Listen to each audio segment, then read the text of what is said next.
Picture this. You wake up every single morning, drag yourself to the bathroom mirror, and stare at the same reflection you've been staring at for years. You've tried cutting carbs, you've tried skipping meals, you've downloaded the apps, bought the supplements, maybe even suffered through a week of nothing but salads. And yet, no matter what you do, that stubborn layer around your midsection just won't move. It sits there like it owns the place. And the most frustrating part? You don't even feel like you're eating that badly. You're not shoveling fast food every night. You're trying. You're making what you think are reasonable choices. So why isn't anything working? That question, that deeply personal, quietly exhausting question, is exactly what we are going to answer today. Not with vague advice, not with another list of foods to avoid forever, but with real, logical, biological explanations for why your body is holding on to fat, and exactly what you can do to change that, starting with your very next meal. Here is the single most important truth about belly fat that the billion-dollar diet industry absolutely does not want you to understand. Losing body fat is not primarily about how much you eat. It is about the chemical signals your food sends to your hormones and your DNA every single time you swallow. Think of your body as the most sophisticated piece of technology ever created. It is not passive, it is always listening. Every bite of food you take sends a message deep into your cells. Some messages say, hold on to everything, store it, we might not eat again soon. Other messages say, the fuel is clean, the coast is clear, burn the stored energy and let it go. Most people, without even realizing it, are sending the wrong message every single day. They are eating foods that are biologically designed to trigger fat storage, and then they wonder why their body won't release what it has been told to protect.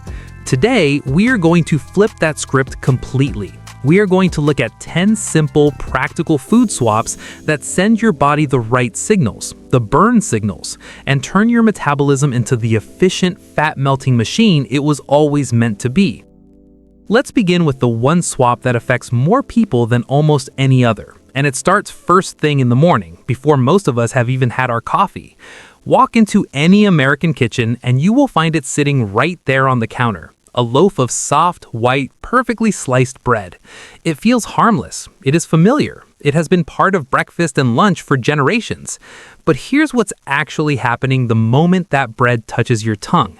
Refined white flour has been stripped of everything that made the original grain useful. The fiber, the bran, the germ, all of it removed. What you are left with is essentially a naked, concentrated starch.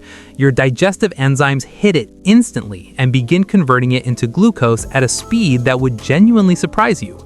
That glucose floods your bloodstream faster than an actual spoonful of pure table sugar would.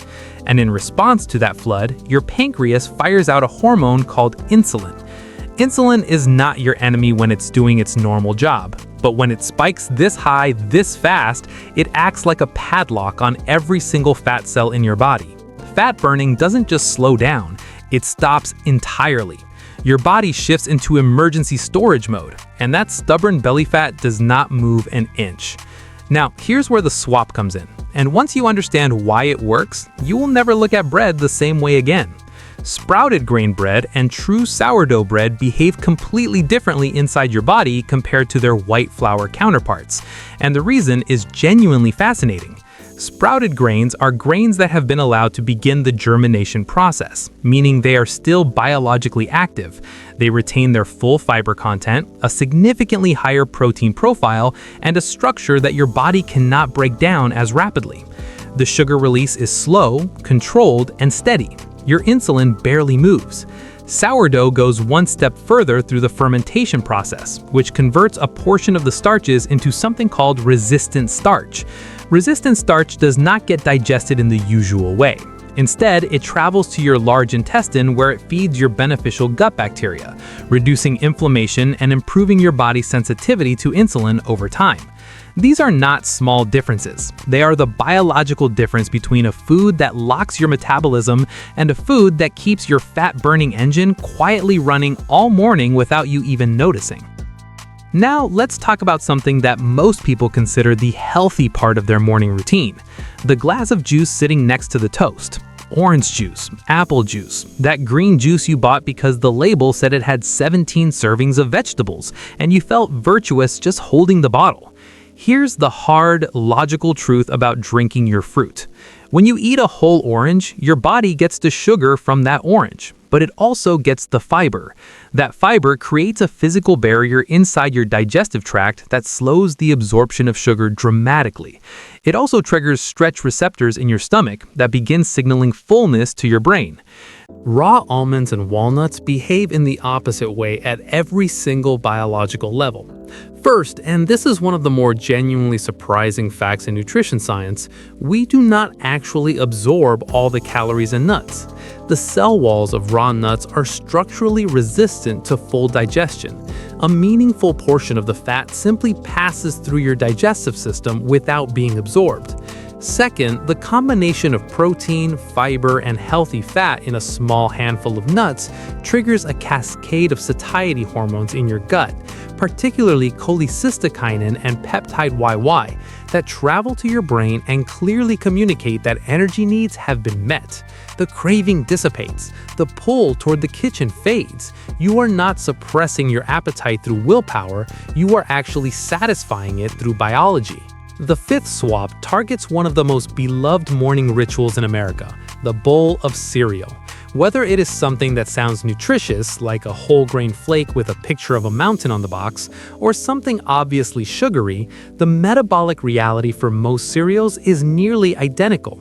You are beginning your day with a rapid spike in blood sugar and a corresponding flood of insulin. 2 hours later, that insulin has done its job too well, glucose has crashed, and your brain is screaming at you to eat again. This is not a character flaw. This is your biology operating exactly as designed in response to the wrong fuel. The same thing happens with the bagel, the muffin, the flavored oatmeal packet, the pastry grabbed on the way out the door. The breakfast industry has spent decades creating products that feel like a treat, taste like a treat, and function biochemically like a fat-storing machine.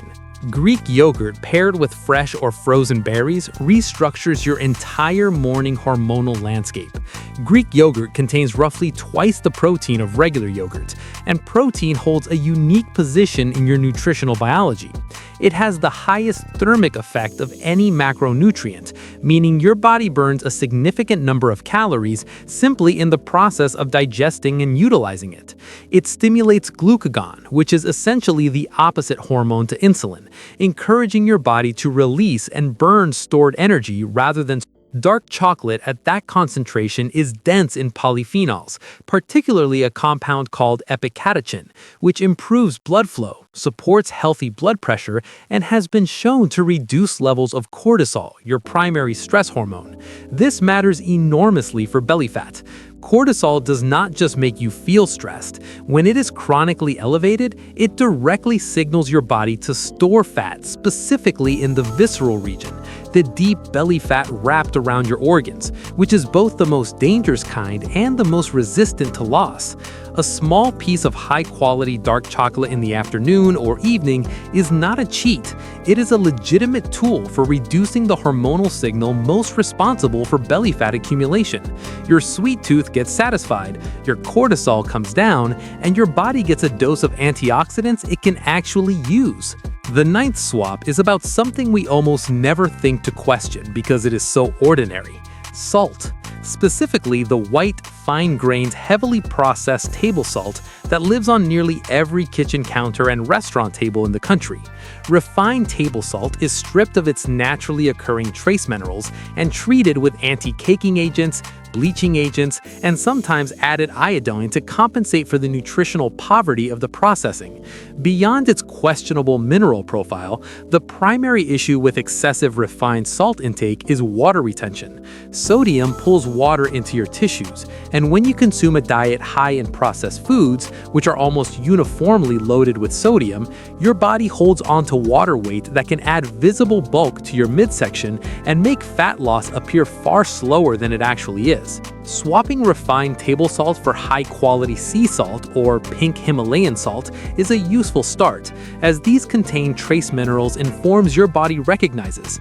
But the real power here comes from the second half of this swap, replacing salt with herbs and spices as your primary flavor tools. Turmeric contains curcumin, one of the most potent natural anti-inflammatory compounds ever studied. Ginger improves digestion, reduces bloating, and has shown measurable effects on metabolic rate.